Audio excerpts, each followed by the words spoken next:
You are listening to Women's Running Stories, where exceptional women runners share inspirational stories about their running experiences.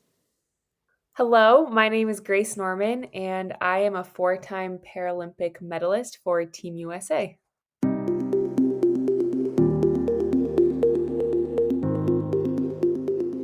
Yes, this episode features professional para-athlete Grace Norman, who has won 4 medals at the Paralympics, 1 in track and field, and 3 in the sport she focuses on today, Paratriathlon. And in this episode, Grace is going to share the story of her Paralympic journey, which spans her incredible performances in Rio, Tokyo, and just this year, Paris. But before you hear more from Grace, I want to welcome you to Women's Running Stories. I am Cherie Louise Turner. I'm the host and producer of this podcast. Thank you so much for being here. Grace's story is truly exceptional. For over a decade now, her primary focus has been paratriathlon, but before that, Grace was a competitive runner, and running is at the foundation of her athletic life. Grace ran track and cross country in high school and college, racing against able-bodied competitors. Grace was born with Congenital Constriction Band Syndrome, which resulted in the amputation of her left leg below the knee and her right big toe when she was young. She runs and races with a prosthetic. Grace started racing paratriathlon in her teens, and she made her Paralympic debut in Rio, the same year that paratriathlon debuted at the Games. There, Grace surprised everyone, herself included, by winning gold. Since then, paratriathlon has continued to grow and the competition has intensified. And in turn, Grace has continued to develop as a world-class competitor, starting with those Rio Games when Grace was just graduating high school and heading into college. Then through her collegiate years, which led to Tokyo, until now as a full-time professional athlete. Over the past several years, Grace has been the athlete to beat in paratriathlon, but it did take some time for that consistency to set in. She's gone through the highs of being the young, talented newcomer in Rio, to a time of learning and growth heading in to the Tokyo Paralympics, where she and her coach had very high confidence that a repeat gold medal performance was within her abilities. And it probably was. Grace was certainly prepared to give her all, but she couldn't have prepared for all that was about to come. And that is where we're going to drop into Grace's story for this episode, because it was a pivotal moment in her athletic career. Again, heading into Tokyo, Grace hadn't been out of college long. Also, she'd recently switched to a new coach, Greg Mueller, and COVID was still a major factor in the world. All right, so let's get to it. Let's hear Grace Norman's Paralympic story, beginning in Tokyo. Here to tell her story is Grace Norman.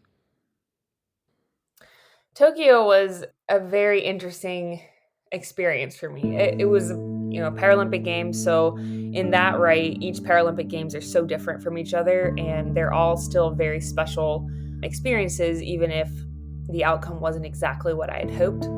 So in Tokyo, to give a little bit of background that not many people know, but because of all the COVID precautions, we were tested daily, twice daily. We were quarantined in different places. You had to wear masks. There was so many things. People couldn't be there to watch. So it was about 2 days before my race. It was 11:30 p.m. and I get a text that I needed to report to our team room. And there was a few other people in my room and amongst our team that got the same text. And I was like, I'm in bed. Okay, whatever. So I go down to the team room, and the select group of us, there was about 6 or 8 of the triathlon team that have been contact traced for positive. So that doesn't mean that we tested positive, but someone on our flight within 6 rows of us, forward or back, had tested positive when they landed in Japan. And so that meant that we had to be pulled from the Paralympic Village that night at midnight, and we weren't allowed to be around our teammates, weren't allowed to be anywhere, be pulled from the village in a quarantine place. So I wasn't able to go do any of my pre-race sessions the next day because I was quarantined in a hotel away from the village. That meant race morning, as long as I tested negative, that I could still race, but I had to go to the race venue at 3 a.m. and be tested. And if no one else had these precautions, but I wasn't allowed an athlete lounge. I had to be outside. I couldn't be around people, and then I could start. So there was a lot of things that went into that race that were unideal. So going in, like, talk about mental toughness or just trying to wrap your head around that. That was kind of my first. It felt very unfair to me, and I was just trying to trust that God had a plan for it and a reason why I was being treated differently you can't fight the COVID protocol. So you were like, all right, I can't fight this, and at least I'm able to race. So I think whenever I got to that start line, I hadn't made a big deal about it. I just kept it to myself and didn't tell any of my competitors until after the race. But that race itself, I think I was just so grateful to be racing because of the years leading up to it, as far as COVID and everything that we were going through. So I was very grateful to be racing. And to give a little bit more backstory, the years between Rio, where I won my first gold medal, and Tokyo were 5 years. And in those 5 years, I had started to lose races by about 3 minutes. And it was all on the bike. I would basically go backwards while everyone else was going forward. That's what it felt like. And so in 2020, when the games got postponed, I had switched coaches. I had made a big coach move and had worked a lot on my cycling to kind of see if I could make up a deficit. So to preface that, the Tokyo race itself, I think went extremely well. I am very proud of that race as far as what I was able to do in the time that I hired my new coach and when the race went off in Tokyo. So we put a lot of emphasis on the bike, but my swim was also very strong at that time. And somehow, I still don't really know how, but I was able to make a very big breakaway in the swim, and I came out with like a 45-second lead, which has like almost never happened. So I was very surprised. And I was like, wow, because I hadn't won any races it had been about 3 years since I'd won a race leading into Tokyo. And so I was like, okay, well, this might go differently than I was expecting. And I got on the bike and was caught near the end of the bike. And I think I realized what was going on. I was like, I've made a lot of improvement on the bike, but I wasn't strong enough to hold my position and hold that lead. And I did feel still in control in that race because it was playing out similarly to how Rio played out. And I was like, oh, I've been here before. Like my brain was trying to find similarities, and I felt in control because I kept, only a 10-second gap between the first place and I was in second. And I was like, okay, and I know I can run. I'm fine. We get into the second transition, and it was really hot in Tokyo, very hot, very humid, disgusting. Yeah, we get into the second transition, and the leader of the race, my good friend and competitor, Lauren Stedman, she dropped her bike once, and I was like, okay, this is my chance. And then she gets the bike, keeps running, drops it a second time, and I was like, yeah, keep dropping it. I was like, I just need more time, because I have to change a prosthetic where she doesn't have to change a leg. And so she ends up getting out onto the run first, and I still felt like I could run her down. I think with all of the heat and humidity, I didn't have as strong of a performance on the run as I wanted, but I was honestly very afraid of pushing too hard and not being able to finish the race. So I think I ran from a little more conservative spot than I think I would now, but in that moment, that's the decision I made. My body composition was also very different in Tokyo than it is now, and I had a lot harder time dealing with heat and humidity.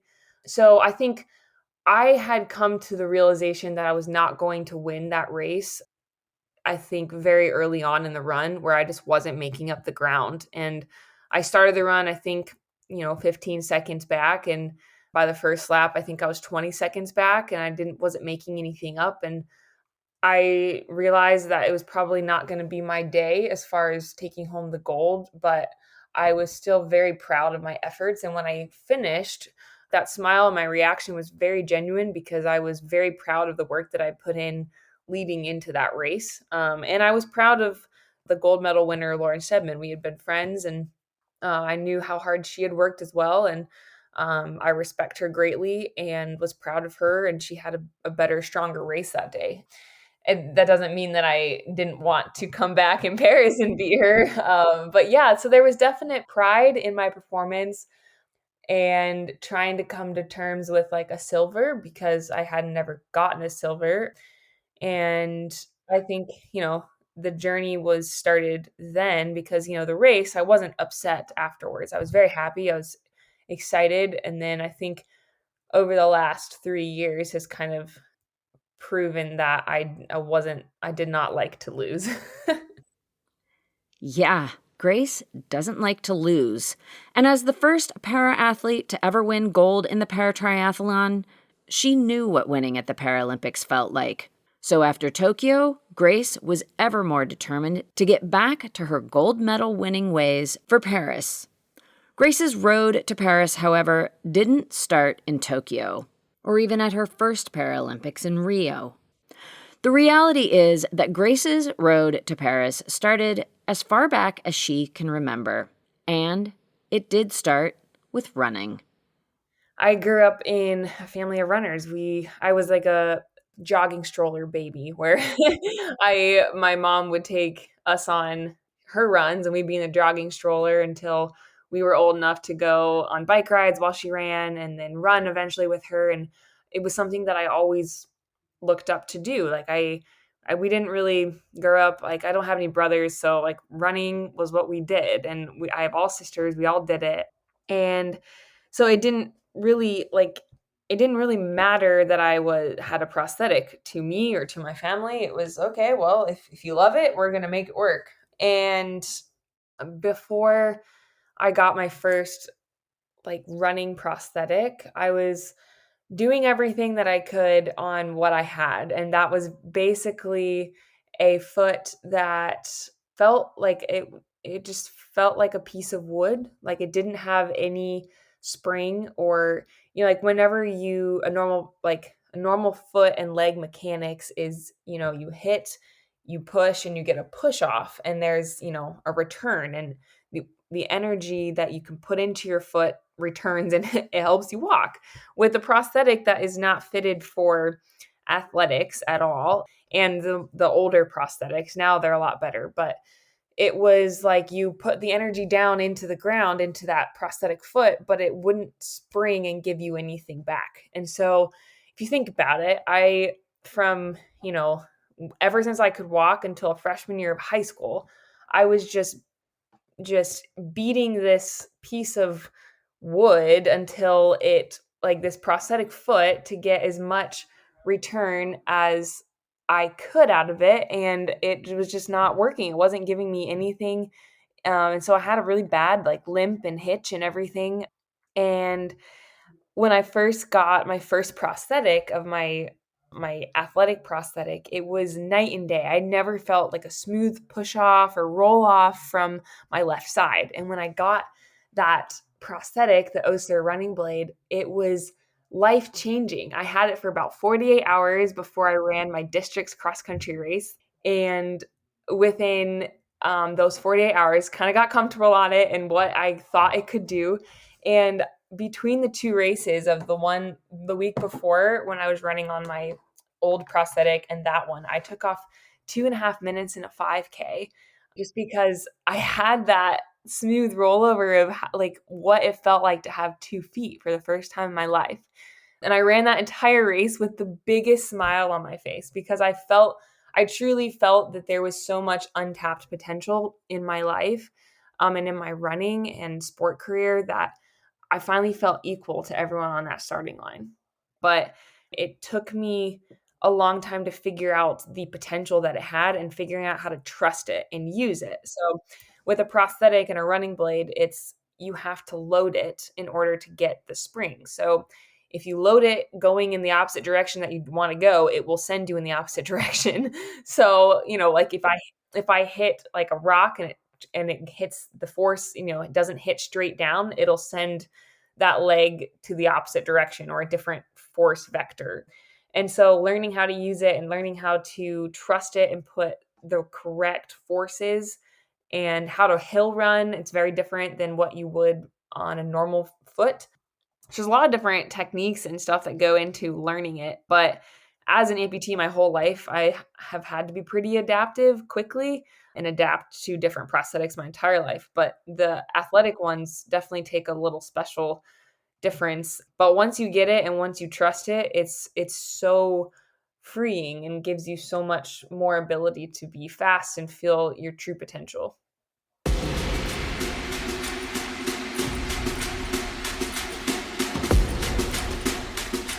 I went on to run NCAA Division II for Cedarville University after becoming the first female amputee to medal at a high school state track meet. Yeah. And running in college really taught me how to race, how to set goals, how to push myself to those limits within running and in sport. I absolutely loved my time at Cedarville University. I was able to develop so much, in NCAA racing, you're racing every weekend most of the time. In 3 seasons, I raced cross country, indoor track, outdoor track. And you're in this environment with all these other like-minded women and individuals, and you're all there to push yourself and see how fast you can go and how strong you can become. And for me, it did that. It opened up my mind to having the options to try different things in racing and figure out my racing strategy and what worked best in training. And I will say that, having my run background has proven very, very important in triathlon, because I would say the majority of my competitors do not have that run background and just don't have the ability to have the form and to push the way that I have trained myself to do. I do also believe in God-given talent, and I think running has definitely been a massive one of mine. But I trained it, and you have 4 years of dedicated work with a distinguished coach and a phenomenal team, and you can do a lot. And I think for me, it taught me how to really hurt and hurt well, if that makes sense, in the run portion, especially in triathlon. It's going to hurt regardless how fast you go. It's the end of the race. And to have that next level gear that I think really was developed in NCAA career. And then just learning how to set goals. My college run coach, Jeffrey Bolander, was phenomenal at helping set goals as far as you have a right now goal, something that you can achieve this season. What can you achieve this season? Okay, now look and set another one that you think you can achieve this year, and then set another one that you think you might be able to achieve in your lifetime. And it was really cool throughout college being able to achieve all goals and achieving lifetime goals, and okay, now it's time to set a new one. And I've definitely taken that into my athletic and life pursuits, and I still work with Jeffrey Bolander as my run specialist, and really had developed what worked for my body. And especially being an amputee, running is different than a able-bodied athlete, and so having that has been really helpful too. So much came out of running for Cedarville University, but I think a lot of my determination and my grit came from running in college.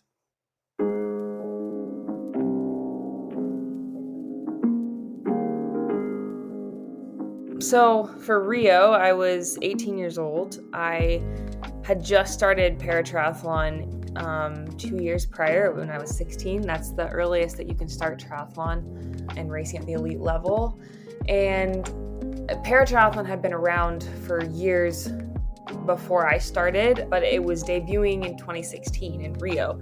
And I don't think I really put much thought into the fact that it was the first games, because I didn't know the games without it. So for me, I was like, oh, this is amazing. I just qualified for this sport that I am very good at now, and I am excited. I didn't really go in with many expectations, or I hadn't won a race leading into that race at that elite level. I hadn't won a world championships. I had 2 world championships prior to Rio, and my first world championships I was 5th or 7th, I don't remember, and then the next year I think I was 3rd, so I hadn't really moved up the totem pole to say the least. And there I was the youngest. I was 18 years old, and I did feel like I belonged, but I felt that I was just a kid that was really good, but not like a triathlete. And so I just went into that race completely like there was no expectations on myself. I didn't think I was going to win. I was like, I'm here, I'm excited. I actually in Rio, the triathlon was being hosted on Copacabana Beach, so it was actually too far of a drive from the Olympic Village. So we did not stay in the Paralympic Village, because I was just thinking about that. I was like, can't I remember anything from the village in Rio? But we weren't there. We were there maybe one night. We had opening ceremonies, and then we all left for the triathlon venue and stayed out there. And then I didn't stay for closings or anything because I had to go back to college. Like my parents were there, and that was it. It was just my mom, my dad, and my coach. And we got a big dinner because I double sported in Rio. I did the triathlon and the track and field. So after my last race, and then I just jetted back to the US. But I think, after the fact, when it was like I became the first woman to win a gold medal for the US in paratriathlon at a Paralympics. And that is something that I made history in. And I didn't realize it at the time because I was like, yeah, I won. And there were other women from the US that won, but not like I came across the line first. And that was the categories and how that happened. But it is a big honor. It's a big part in the US paratriathlon history. And to be kind of like a pioneer in that sense. And I was so young, and just to take those experiences of winning my very first gold in my very first games, it was just crazy. And I just think about like I must have been in such a different headspace as far as, I was racing every weekend in high school. I was racing cross country and track and indoor track, and that's what I took my racing experience from. And I didn't view Rio is any different. I was like, all right, let's go see how this goes. And I, I had a great time. And yeah, so I think it's really cool. I think it hits me more now, and it is more meaningful now to be the first ever woman in the US to win a gold medal in paratriathlon, because I can take that legacy and just keep it going. And that is exactly what Grace has done. She's taken that legacy and kept it going. After Rio, it was Tokyo. Tokyo was the first games that I was fully not a student. So I was a full-time athlete. I graduated college because going into Rio, I was coming off of graduating high school. And then I went into 4 years of college and was going to do the Tokyo Games right after I graduated college, but then it got pushed a year. So I had a year of not being a student leading into Tokyo, and was really able to, for the first time, focus full-heartedly on triathlon and with my new coach. And there was a lot that I learned from my new coach that I've never learned before, and how to really work the bike and cycle and get to that potential. And so I think, leading into Tokyo, there was a lot of learning how to dedicate my life to the sport for a short amount of time, it's not my entire life, but for those few years, I started to learn the importance of dedication and sacrifice and what it really takes to be at that elite level, and then just the elite mindset. And I was growing and maturing, and there was a lot that I started to get to Tokyo, but there was so much unfinished. And I think that is what has been really fun to watch and see over the past 3 years from Tokyo to Paris. And as the Paris Games got closer, it just became such a bigger event. You could tell that it was going to be different, that it was going to be the biggest Paralympic experience that has ever happened. And, Team USA was very backing of all the para athletes, which they always have been, but they started telling our stories more and using para athletes in their like as equal counterparts to the Olympians in all of their media and promotion. And so there was just so much more hype and inclusion surrounding Paris. And so that got me excited too. So I think my experience over the past two games leading into Paris, I've learned how to be at a Paralympics, how to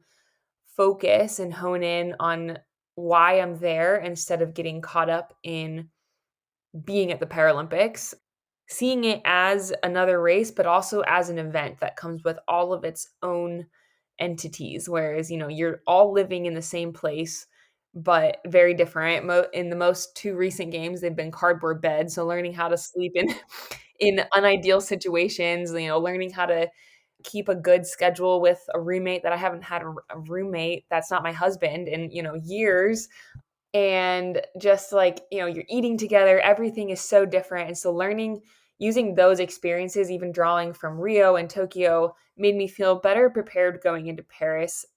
On the athletic side, I think I just continued to use what I learned pre Tokyo, but then just double down even harder and know that this is my career. If I am going to make this successful, I have to dive headfirst and be 100% committed. And that meant a lot of sacrifice, a lot of dedication, and just a lot of work physically and mentally to get to where I was. And I would not be able to do what I do without the many, many supporters, the many layers of supporters. They kind of go in like the circles as far as like my close family. I have my coaches, I have my performance team, I have my sponsors, and I have everyone else that worked to weave who I am as an athlete. And so, starting with my closest supporter is my husband. We've been married for 2.5 years, and this was his first games experience with me. His first big race that he's seen, which is crazy. But yeah, he's been a phenomenal support in my life, and sees all the day to day, the ugly, the good, everything that many people don't get to see. My parents have been, and family. Family is very important to me, and they have always strove to make sure that I was able to do what I wanted as far as sport and was given the correct treatment and the right equipment, and they fought hard for that. And they still come to races, all the way in different countries, halfway across the world, doesn't matter, they will be at the races. And I feel that support so greatly from them. My performance team and coaches, that's also an army and a village, and they kind of span in all different areas. I have my main coach, which is Greg Mueller, and we've been together for 4 years, and it's been just a phenomenal journey, and seeing how much untapped potential that I had and how he has really helped shape me into an elite athlete and a strong athlete and a strong human to be able to have 3 undefeated seasons back to back to back. I have my run specialist that's still with Cedarville University, Coach Jeffrey Bullender, and we found a really good recipe as far as what works and how to get me fast and not overtrain. And I have different resources out at the Olympic and Paralympic Training Center in Colorado Springs with my dietitian and my sports psych and my strength coach. And just having that team behind me has been so helpful, and I don't feel alone in this process whenever it can be very, very alone with triathlon, because I don't train with a team. Everything is by myself. I have a phenomenal group of sponsors that have decided to back me and support me after my dreams, and I really wouldn't be able to be a full-time athlete without their financial and product support. I've been so blessed to sign with some very amazing companies, and that they've taken a big step in signing a first para-athlete and para-triathlete to their brand. It's been really cool to work on inclusion in sport and women with the different brands, and be able to really use my voice on that level and be able to just increase the widespread knowledge of Paralympics and para athletes in general and para sport. And yeah, there's so many people that have woven into my life over time, and my, different hometowns where like I grew up in Ohio. I live in Bloomington, Indiana right now. I have lived in Utah and Miami, Florida, and having all those different communities that back my goals and my dreams, it doesn't go unnoticed, and it really fuels the fire and helps me not feel alone in all of this. And then the celebration is that much sweeter when you have such a huge community of support behind you. And so I, would not be the athlete or the person I am today without every single person that has impacted my life. With her outstanding support team behind her, Grace put in the work needed to go for gold in Paris. Paris was an absolute dream. I had, the silver in Tokyo left me wanting more, even though I was very proud of it. I worked so hard the past 3 years to build myself into an athlete that really could not be beaten unless it was something that I could not control, like a flat tire or mechanical issue. And Paris was everything that I had thought about and more, leading into it. I had not a very good lead up to Paris. I was injured for most of the year and I wasn't able to race. And so there was a lot of doubt going into Paris as far as if it would be possible to win a gold medal, even though, the previous 2 years had pointed to a gold, like nothing less than a gold medal. And so getting to the games, just getting there was a huge blessing. And I obviously felt the pressure of racing, but I was trying to race from a place of gratitude instead of fear, which was really hard. But I knew that was the only way that I was going to truly enjoy the race and be happy with the outcome, no matter what it was. The race itself went incredibly well, and it was so different than any course that I've ever been on, as far as we had a downriver, a crossed, and then an upriver swim. So we had a current on the way back, which I've never swam in currents. Definitely, I've swam downriver, but haven't swam a lot of upriver currents. And so that was exhausting and very different. It shook up a lot of the races as far as where people normally come out of the water. The bike course was also full of challenges. It was very bumpy. We were on the Champs-Élysées, which is very old cobblestone, and you're on a tri bike, and the suspension isn't great, so everyone's just being bounced around and trying to hold their lines. And there was a lot of fear of like, I really hope I don't get a mechanical or I don't get a flat tire. But I was able to really focus during that race to just take it all in, but be as focused as possible and enjoy it. I was able to get to a place where I knew I was in control of the race, even if I was in second. And what was really cool was I saw Rio and Tokyo and Paris all kind of verge into one with the different experiences, where I thought that I was seeing the same race play out in Tokyo that I saw in Rio, but it didn't play out to my favor. Whereas in Paris, I came off the bike in a similar situation, but immediately took the front in the run and just ran with it, and didn't look back, and was able to really enjoy the run. I'm someone that has very high standards for myself, and just because I'm in the front doesn't mean I'm slowing down. And so I was able to really dig deep just for the fun of it on the run and enjoy it and see all the faces that were out there cheering for me. I had 30 friends and family there that came all the way to Paris. I got to see my husband on the sidelines. My sisters were climbing the fences, getting yelled at, like they were that excited. My parents and everyone. It just meant so much to me. And besides my family, there was rows and rows of spectators throughout the entire course, which I've never raced in a situation like that before. And I just felt so blessed and so excited for not only my race, but the future of Paralympic sport and what was going on in Paris. It was phenomenal. And then knowing that I was about to win my second gold medal, I knew I had it. the entire run, but it doesn't become real until you're on that blue carpet and you can see the finish line and you know it's coming. And I think for me, I was so excited. I had envisioned that specific moment for the past 3 years leading into this race, and to actually have it happen was just an answer to prayer and a testimony of the work that God has done through me and how much I had worked for this goal. And I was able to race with so much joy and so much gratitude and cross that line and fulfill a dream that I had had for the past, it took me 8 years to regain that gold. And so that gold medal is such a bigger symbol than just winning a race to me.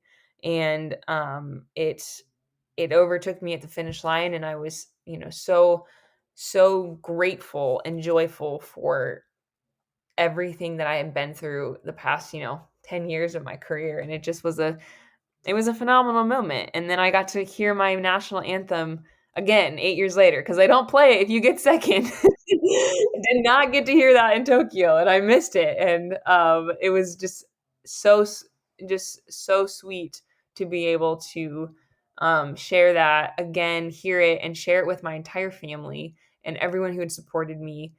So yeah, it was a one to remember, I will say.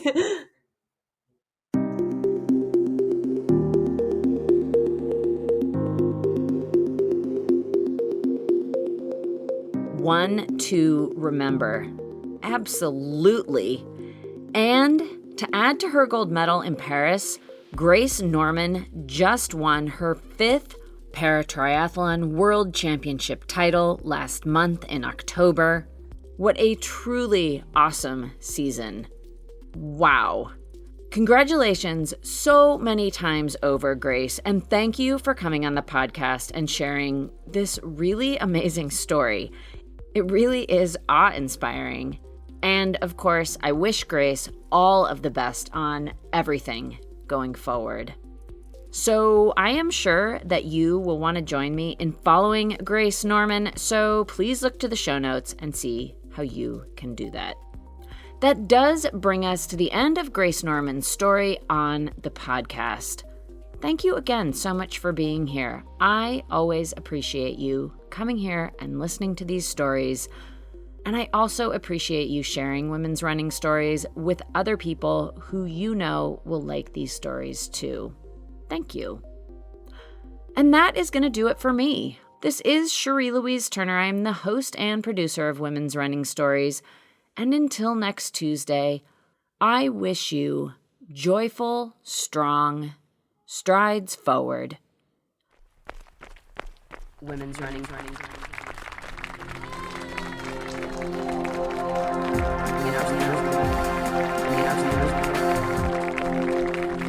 Women's running stories.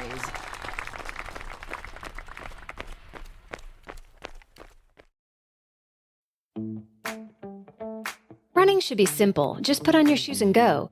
And yet, when you try to learn about how to get better at it, especially as you age, you're confronted with conflicting advice, complicated workouts, and confusing nutrition trends that just won't work for you.